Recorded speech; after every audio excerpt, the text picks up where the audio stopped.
Antes de mais nada, eu gostaria, dados os pronunciamentos da nossa ministra Gani e do nosso simpático parlamentar ítalo-britânico-brasileiro Marco Long, a respeito do acordo bilateral de não bitributação entre Reino Unido e o Brasil, dizer que tão logo se encaminha ao Congresso Nacional por parte do Executivo, nós cuidaremos com a ligeireza devida da apreciação desse acordo, que haverá de ser ratificado pelo Congresso Nacional. E me caberá também, como presidente do Senado, acionar o Poder Executivo para saber as perspectivas em relação a isso e a outras medidas também que devam fortalecer as relações bilaterais entre as nossas duas nações, que ainda é muito aquém daquilo que poderia ser, não só em números, mas as próprias relações mesmo entre os países. Mais importante desses encontros, meu caro João Dória, a quem agradeço muito o convite para aqui estar, em nome do Senado e do Congresso Nacional, é transmitir aquilo que deve ser a base de uma relação entre países e entre nações, acerca do nosso país, o Brasil.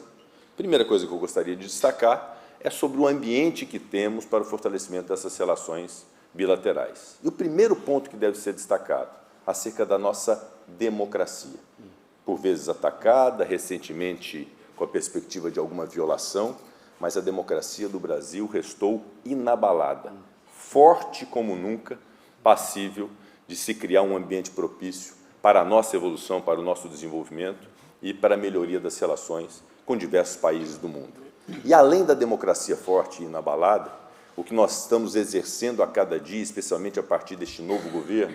é uma relação amistosa, independente, porém harmônica, entre os poderes. O meu papel como chefe do Poder Legislativo brasileiro é de estabelecer, com o Poder Executivo e com o Poder Judiciário, e esperar a reciprocidade de um diálogo muito amistoso, muito ameno e em busca de convergências. Obviamente, com divergências que são próprias da democracia, mas divergências respeitosas, que busquem se ter uma solução para os muitos problemas que nós temos no Brasil e que pretendemos superar. E, além da democracia forte, além da boa relação entre os poderes do Brasil, que nós estamos buscando exercer e que se revela, inclusive, com a viagem que recentemente fizemos em conjunto, eu,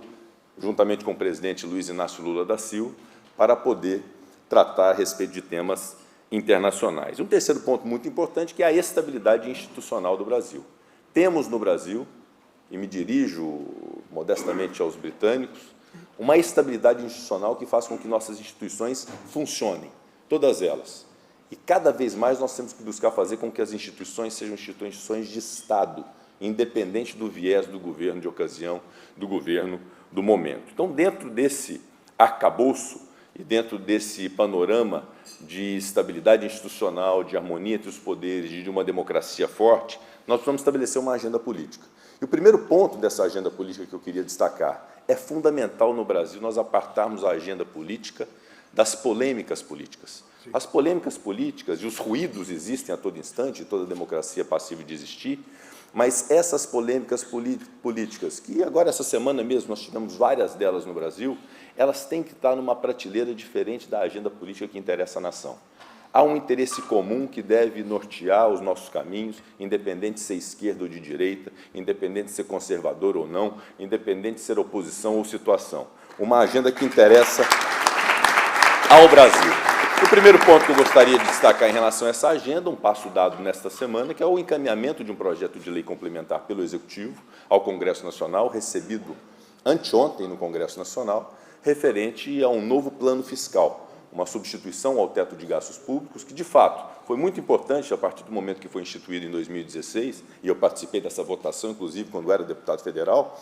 Nós estamos substituindo o teto de gastos por um novo arcabouço fiscal, que prevê, naturalmente, aquilo que é a expressão de um arcabouço fiscal, que é a responsabilidade fiscal. Então, essa segurança sobre os limites de gastos públicos, sobre a responsabilidade fiscal do Brasil, é muito importante que não se paire dúvidas em relação a isso. Nós temos esse compromisso de responsabilidade fiscal, apreciaremos o projeto de lei complementar com muita rapidez, tanto na Câmara quanto no Senado, e entregaremos muito em breve à sociedade brasileira um plano fiscal que foi, inclusive, muito elogiado por diversos setores da economia brasileira, porque é, de fato, uma expressão, repito, de responsabilidade fiscal. O segundo ponto que eu gostaria de destacar também, muito importante nesta agenda política, é o respeito ao passado, especialmente a um passado recente. Houve opções feitas pelo Parlamento brasileiro, Houve opções feitas pela política brasileira em relação a diversos temas. Votamos nos últimos anos uma reforma política, uma reforma da Previdência, uma reforma trabalhista, estabelecemos o limite de gastos públicos, votamos marco legal de saneamento, marco legal de falências e concordatas, marco legal de ferrovias, de cabotagem, um novo projeto do sistema cambial, diversos projetos de energia na área do gás. Essas opções legislativas devem ser respeitadas, até porque, ainda que não sejam ideais na cabeça de quem queira fazer críticas, e é natural que as receba,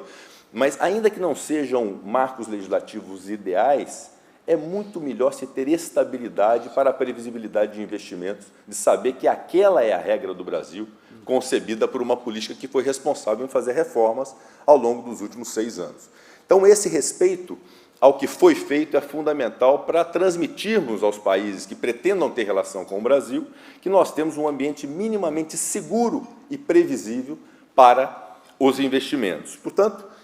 as modificações que nós temos que fazer daqui para frente é sempre olhando que no passado nós fizemos modificações que foram importantes, que devem ser respeitadas, eventualmente até aprimoradas, não há dúvida, mas o olhar para frente daquilo que a gente ainda não fez. E o que a gente ainda não fez foi a aprovação do plano fiscal, que faremos no decorrer de maio, e uma reforma tributária muito substancial, que já está sendo gestada no Congresso Nacional há algum tempo, ao longo de alguns anos, inclusive, e que eu considero que está num ponto maduro para uma definição, e daquilo que se exige na política, que é a arte de escolher, uma opção sobre um sistema tributário que seja menos nocivo, menos complexo do que o sistema tributário atual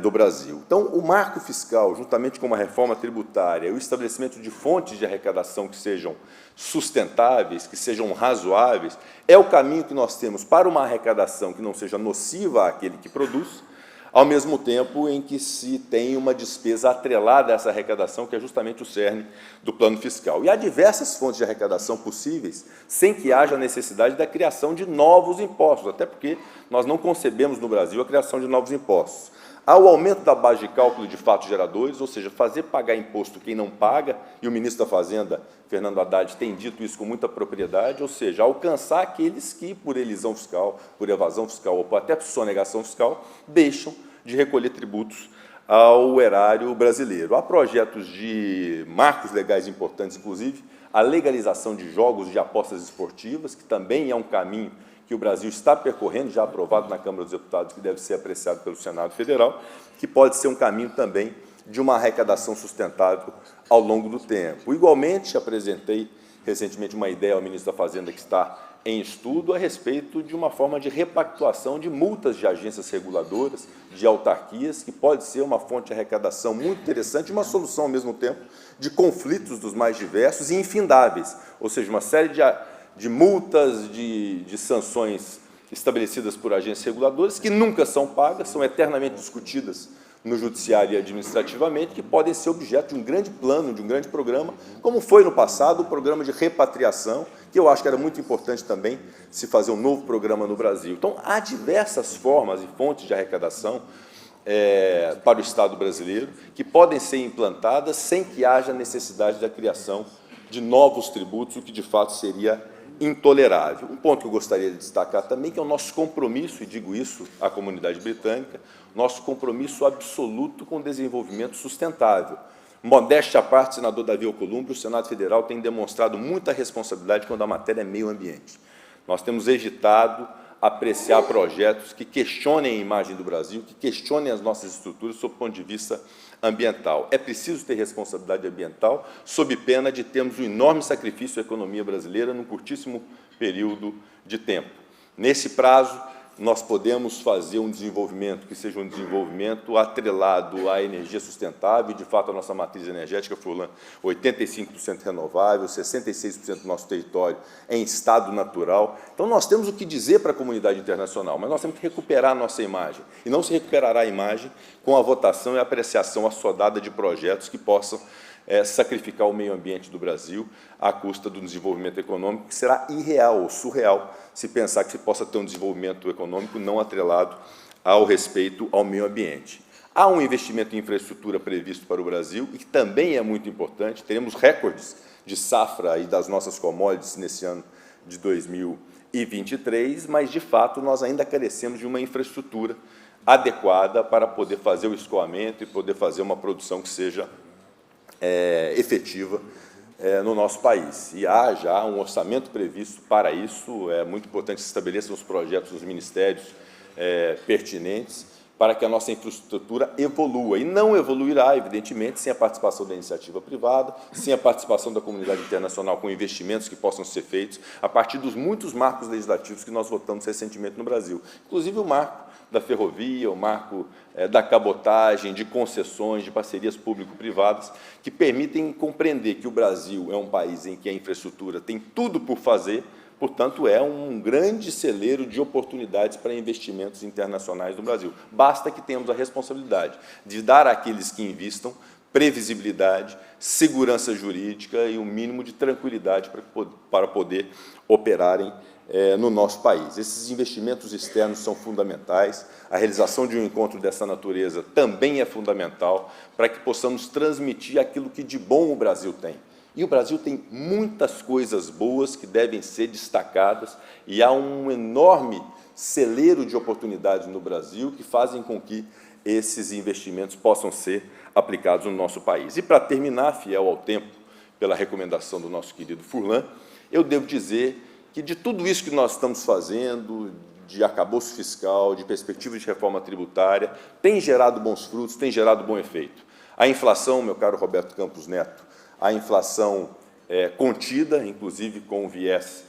de queda, a nossa moeda estável, recentemente, na semana passada, tivemos, inclusive, abaixo dos R$ 5,00 o dólar. Agora, nós precisamos crescer o Brasil. E nós não conseguiremos crescer o Brasil com a taxa de juros a 13,75 ao mês. E é por isso que eu gostaria de instar a todos a uma reflexão. Nós temos um novo governo, o governo tem uma forma de pensar, uma forma de planejar o país. O Congresso Nacional tem as suas perspectivas e, evidentemente, também a sua percepção em relação à economia. Há divergências naturais entre executivo, entre legislativo, entre a sociedade, entre o meio empresarial. Mas, se há algo que nos une nesse momento, é a impressão, o desejo, a obstinação de reduzir taxa de juros no Brasil. Por isso, eu gostaria de pedir muito, é uma súplica do Senado, meu caro presidente do Banco Central do Brasil, Roberto Campos Neto. Vossa Excelência sabe que nós, do Senado Federal, sob a gestão de Davi Alcolumbre, aprovamos a autonomia do Banco Central, que foi fundamental e eu continuo a defender a autonomia do Banco Central, como defendi no Supremo Tribunal Federal, encaminhando já na presidência do Senado os memoriais a cada um dos ministros do Supremo para garantir a constitucionalidade do projeto de lei que é do Senado Federal de autonomia do Banco Central.